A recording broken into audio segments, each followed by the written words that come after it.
লাল শাকের টক রান্না করছি বন্ধুরা। দেখো, লাল শাকের টক।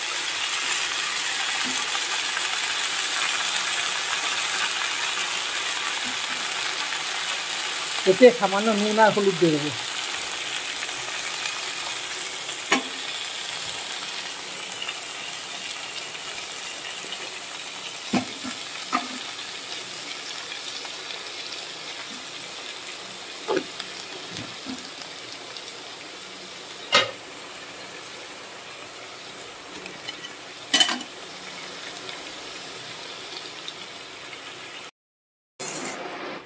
বেগুনটা গলে গেছে দেখো।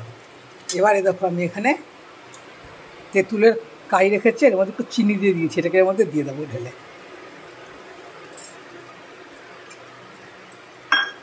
ব্যাস, লাল শাকের টক রেডি। তোমরাও বাড়িতে চেষ্টা করো, দারুণ খেতে লাগবে। ভাত দিয়ে মেখে খাবে না, কোনো একটা ঝোল দিয়ে মাখবে আর অল্প অল্প করে মুখে দেবে, চাটনির মতো অল্প অল্প করে মুখে দেবে। খুব সুন্দর খেতে লাগে, খেয়ে দেখো একবার। আশা করি একবার ভালো লাগলে বারবার বাড়িতে চেষ্টা করবে। হয়ে গেল আমার লাল শাকের টক রেডি।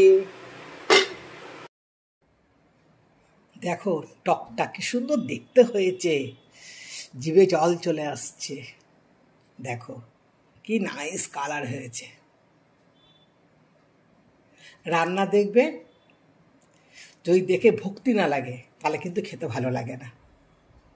ঠিক বলেছি না বলো?